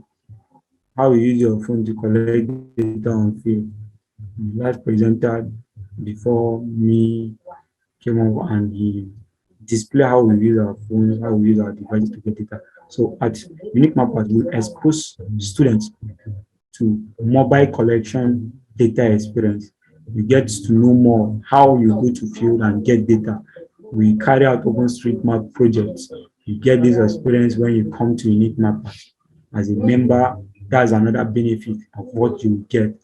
And we conduct field survey data collection also. Like I said earlier, you can go on field, collect data. Sustainable development goals training. We conduct training on sustainable development. How can we sustain our community? How will the next generation benefit from us? Not just planning for the present generation, but we're planning for the future generation to come. So that when they come, they won't be lagging behind. So that when they come, the resource will be there that they can use for sustainability. You can benefit also at career and academic membership as a member of Unique Mappers. If you're challenged in terms of your career, where to go for, what you need to do after your undergraduate studies, we can give you a lead. We will give you a hint. We will develop you both in your soft and hard skills at Unique Mappers. We offer such opportunities. Even when you want to conduct a project, you need a mentorship. We offer that at Unique Mappers. citizen science engagement. Yes, citizen science engagement, where individual can volunteer to its own community. Maybe it might be a particular project you can conduct. So we offer that. We expose you to all those things as unique mappers, job opportunities and grant applications. Yes, when you're carrying out a project, you need a grant, a unique mapper will expose you to such. And job opportunities that are out there for a researcher, for a particular person that needs to know more. So when you come to unique mappers, we expose you. That's another benefit you get. Professional training is there. We make recommendations and certification. After you train, we offer certificates. We make recommendations. Whenever you need a recommendation as a member, we offer recommendations to you. We offer professional training to you. So when you need any professional training, either in GIS, in remote sensing, in open surveying, in drone mapping, when you come to unique mappers, you are there. So this is another site. For you to be a member of unique mappers, you must have an account with OpenStreetMap. That's www.openstreetmap.org. When you come on there, you log in, you register as a member. It's free, it's free. You can contribute to OpenStreet. So whenever you open an account with OpenStreet, it's free of charge. No money is needed for that. Then the next step, you go on and complete our membership form. Here's the membership form on my slide here. You can log into the later. I'll share the membership form and via the chat box. Membership category, we have undergraduate membership category, postgraduate, non-student membership team, trustees, and senior mentors. And the last slide here are pictures of volunteerism that we have been doing on campus here in Nsukka. Here are some female students and our mentors were part of us. We present, we contribute, we had seminars, workshops, and we are able to contribute to our community. Thank you. That's all for my hand. Thank you. Thank you so much for that nice presentation on volunteerism. One other thing I will share that you also benefit is presentation is very important soft skills that is needed. So when you join Unique Mappers, you'll be called on to present something at some point. So that also helps you. So now I'm going to hand over to Mr. Sunday to wrap us off. But before I do that, I just want to say thank you so much to everyone who has come on board today to share with us. Please, please, please, I hope your doors are open for us to call you back again, to come back and enlighten us. We always appreciate your contribution to our community empowerment webinar. So over to you, Mr. Sunday, to wrap us off for our discussion today. Yeah, thank you very much, Dr. Uchechi, and thank you everyone for all the wonderful presentation so far. We actually use this webinar to provide community empowerment, mostly for the University of Nigeria LionMappers team, YouthMappers chapter, that we are providing a kind of leadership training for them. And those of them that just presented are part of the new leaders. We're trying to see how to get them on board to reactivate that team at the University of Nigeria Nsukka. And just like the leader mentioned, I was there 2 weeks ago to have a physical training, and then this is also part of the empowerment. And we look forward that most of the youths there, most of the students, and then even the community members will join us subsequently. In all our presentations so far are so exciting. I want to say that starting from the SDG and OpenStreetMap, we've been doing a lot, and I want to appreciate Blessing Nnnadi, who also emphasized more on the gender equality aspect. And Daniel, can you stop sharing so that I can show some of our work? We've been able for this year so far, we've been able to map about 8 local governments, and these local governments were just mapped remotely to respond to flood. Daniel, can you just stop sharing? Can you click stop sharing? So we've been able to map about 8 local governments so far, and these 8 local governments are mostly mapped remotely. And so we need local team like LionMappers-Team-Nsukka to actually be on ground so that data could be collected in some of these locations. And so connecting it to mobile data collection field survey, when we map remotely, providing building footprints that are being are part of a vulnerable community, we also need to be on ground, be in the field to collect data about the vulnerable people, the vulnerable community.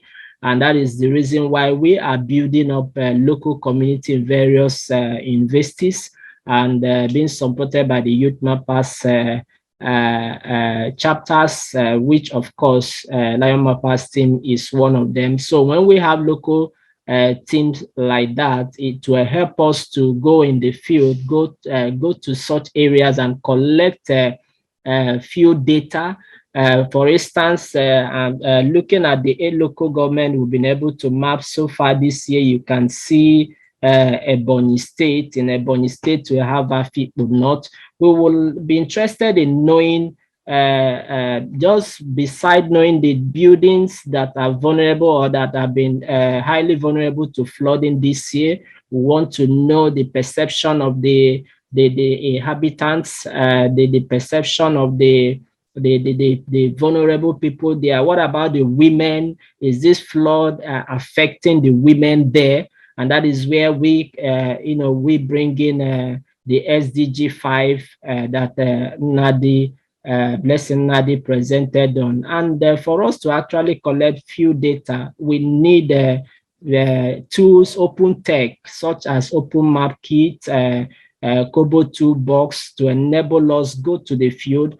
And once we collect that, we'll be able to provide more visualization, have data that could help us really provide a geospatial database that will help responders such as Red Cross, the Nigerian National Emergency Agency to actually respond. For instance, in this local government, how many buildings are there? It's easy for us to know right now because presently we've been able to map more than 48,000 buildings in Ebonyi. That's Afikpo, not local government. And this actually a household. So we need to go on ground, maybe LionMappers-Team-Nsukka collaborating with the team at the Polytechnic Afikpo, and then data will be collected. And for us to do that, we need to create a survey using Kobo tool, OpenMapKit, and at the end of the day, we'll be able to provide attribute data. We need to know where are the health center in these flood communities, where are the public places, supposing there should be a relief package that will be distributed over the area. Where exactly do we have as a muster point, as a point where the relief agencies come together and so on? What are the routes to go, and then at what rate, at what distance buffer zone will this flooding keep on moving across a particular area? So there are a lot of few data that could be collected, and for us, our unique mappers, we've been collecting few data using Kobo Toolbox. You can see our database there. Recently, this year also, we're able to deploy some of our members to Onitsha to collect a few data for flooding in Onitsha town. And so in doing this, we had members of LionMappers-Team-Nsukka campus, and then members of Unique Mappers Team, University of Port Harcourt.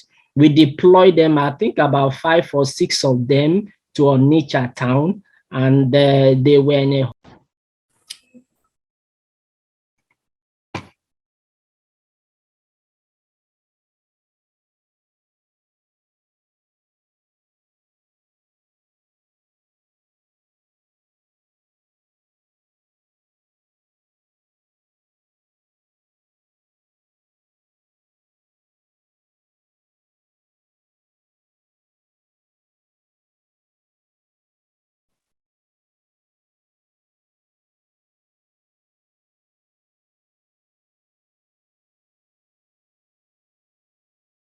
Yeah, sorry for that interruption. Yeah, we can go ahead. Just like I was trying to say, we are Unique Mappers.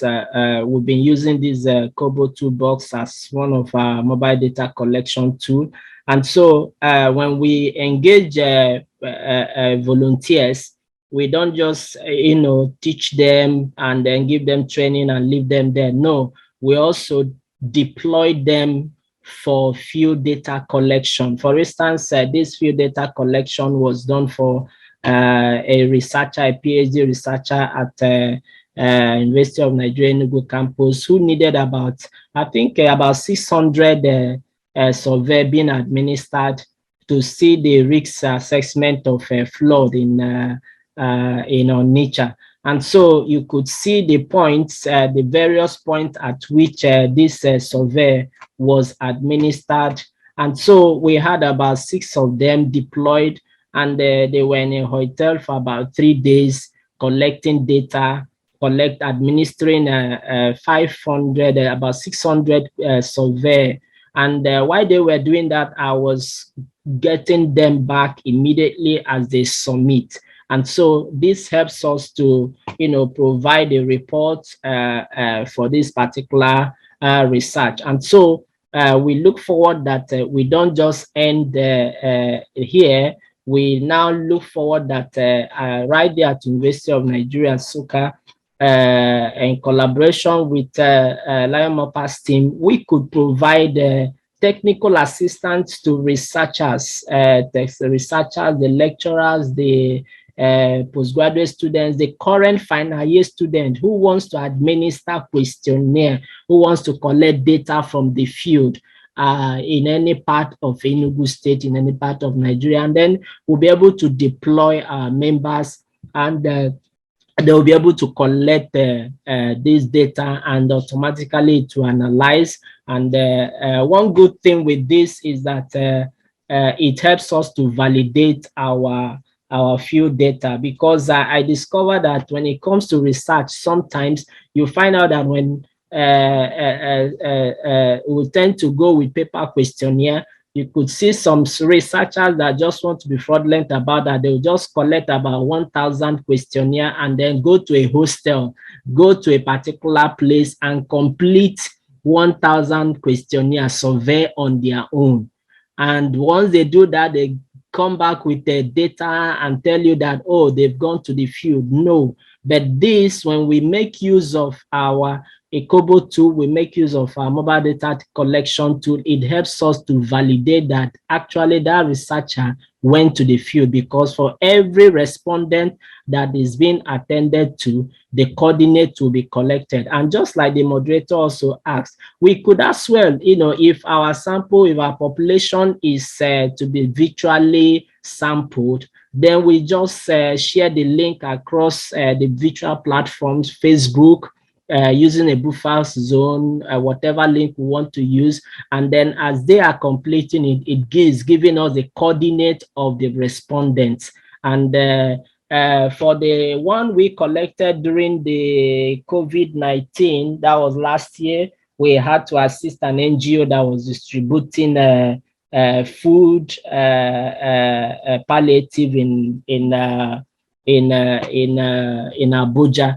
And so we also helped to do, we were able to monitor that food distribution in Abuja, somewhere in Bakova, Abuja. using this mobile data collection tool, because when you send out people to distribute palliative food, and then you give them mobile data collection tool like Kobo tool to provide, give you a feedback automatically when that person is at that resident where he is to distribute that food, and then give you a feedback, which includes, of course, the pictures of the pictures of the individuals who collected the food. You find out that it helps you to validate. You can see the lady here collecting the food palliative during the COVID-19 lockdown. So we can actually collect the picture of our respondents to validate our field data. And this, of course, can be part of the things that could be built up in our database. We can visualize it using YouMap. There's a platform we call YouMap. It works along with OSM and so on. So that once you click on each of the points, it will show you the picture, it will show you the attributes, and it will show you everything you need. So these are part of the things we want to do to see how our youth, our members could be empowered. And all we do is not restricted to a particular discipline. It cuts across every discipline. And I'm so glad that our moderator, Dr. Chechi, is also a lecturer at University of Nigeria Nsukka.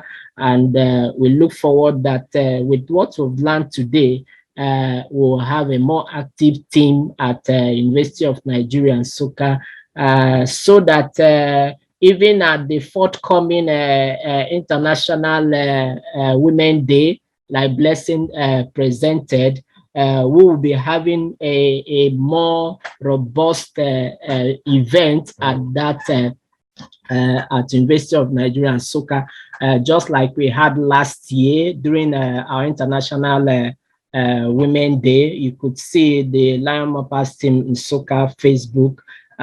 We had a very good program there, during which we invited students across different secondary schools at Nsukka there, and we had speakers from different departments talking about open data empowerment for women, and we were able to share, let them know how we can use some of the mobile apps like maps.me, organic map, to actually find our way. For instance, like I do let them know, you want to maybe Blessing Nnnadi has a traditional marriage coming up, and then you keep on answering call, hey, just stop at the junction, and then from the junction take a bike to the other junction, and from there. No, you don't need to do that. Once the Blessing Nnadi's compound is mapped on OpenStreetMap, it becomes accessible globally. And so with organic map, maps.me, you don't need, just ask someone, please, this is my point here. You share your location, and with that, you could easily find your way to where you are going. You know the distance, you know where. And so you want to drive, take care of sexual violence, domestic, violence, whatever, and so on. And then the women are actually empowered with OpenStreetMap. They could, and then empowered with how to use the different tools like maps.me, organic map, and all of them. You could easily share your location to anyone on WhatsApp, on Facebook, and then especially when you are at at a point at a crisis point, and so on, insecure. Once you share that, it becomes easy for anyone to track you exactly where you are. And so that is the reason why we want to use OSM to drive gender equality. And currently we have opportunities. By January, we'll be launching up a program with YouthMappers USA and National Geographic on Everywhere She Map and we'll be looking forward to having a Everywhere She Map ambassador. We'll be looking forward to have internship programs on various positions and so on. And so we look forward that Daniel, Blessing, and Mathew will take up this and ensure that there will be a more active participation from LionMappers-Team-Nsukka. And thank you also, Surav, who is the faculty mentor for the Nepal YouthMappers chapter. So there are a lot we are doing, and our unique mappers, we're building up teams across the universities, and we have 7 approaches that we've been using to, provide community engagement, which include this youth and women empowerment. Thank you very much. That's just a little I need to share with us now. I want to encourage us that the Mappathon is still on. We still have our Mappathon ongoing. So we'll be sharing the link once again so that everyone could join us to keep mapping. We still have Delta State, Warri South incompleted. We have Bauchi, Jamare local government, and then Benue local government that we are still mapping. I'm sure Logo is also close to University of Nigeria Nsukka. So we look forward that there will be community engagement in mapping those tasks so that we get them completed. And so when you also map at University of Nigeria Nsukka, you remember that we have hashtags that helps you to identify what you are mapping, and that's the hashtag LionMappers-Team-Nsukka. So you add it to the change set comment so that you could have a credit to what you are mapping. So far this year, we've been able to map a lot at Unique Mappers, and at Unique Mappers team, we've been able to contribute about 468,000 edits. You can see there this year, that's from January to now. And we had lots of volunteers across Nigeria contributing to this. And out of these 468,000 edits, we have virtually most of them cutting across the 8 local governments we've been able to map. We are looking forward that the next month ahead, we'll also be going into mapping for land loss lookout with some of our foreign partners and so on. And so I'm looking forward that between now and next week, we'll be done with this. Looking at the hashtag for LionMappers-Team-Nsukka, LionMappers-Team-Nsukka, we can look at this LionMappers-Team. Let me check LionMappers-Team. Okay, yeah, we can see LionMappers-Team. The last time mapped was just 2 years ago by Ife Obim, one of the lecturers there, and then you can see some mapped 4 years ago, and that's the more reason why we want to make sure that we reactivate the team so that we could have more hashtag, we could have more contribution from the team. Could have more contribution from the team. So when you use LionMappers team, that gives you the hashtag. And at the end of the day, you could have the team will have recognition from YouthMappers chapters and so on. And I also want to encourage you that all you've done today, please go to your OSM diary and then let us know what you've been able to do today, because all we've done today is part of contribution to OpenStreetMap. So you can go to your diary and write what you've been able to achieve today, your excitement and every other thing, just at your diary there, and so that others could read and so on, because that will also help to keep you track in the global community of OpenStreetMap, so that others could read and then follow you up and network with you with respect to what you are doing. So I want to appreciate every one of you. Thank you, Daniel. Thank you, Mathew, Chukwu, for that presentation. And thank you, Blessing, Nnnadi, and Surav, who was on board. We look forward to inviting you again. And we look forward that the week ahead, we might likely have another webinar for LionMappers team, so that we could have more presenters that will come on board, because this is also part of training for them. Thank you so much for listening and coming on board. Okay, thank you, Mr. Sunday, for that. So once again, thank you to everyone who has shared their knowledge, and knowledge sharing is very important for us. We learn from it, and it also helps our society and our world.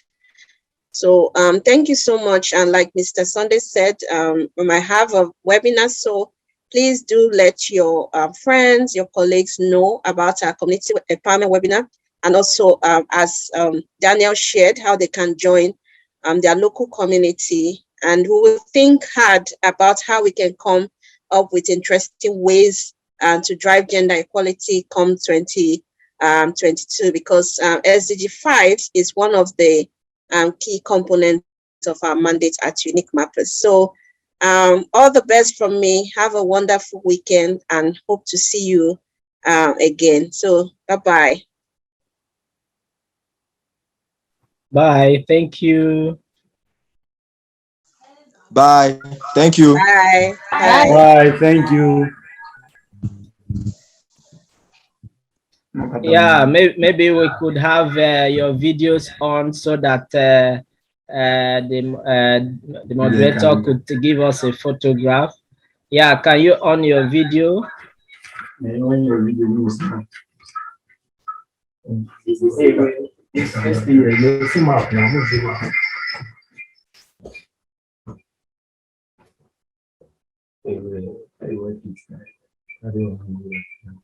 your video is not on. Yeah, we are using Lion's. Okay.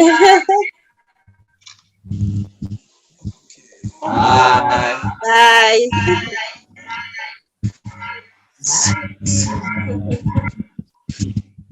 Lions, I see you. Lioness, I see you. I see you. Hope you guys are staying safe in the den. Yes. Yes. Take care.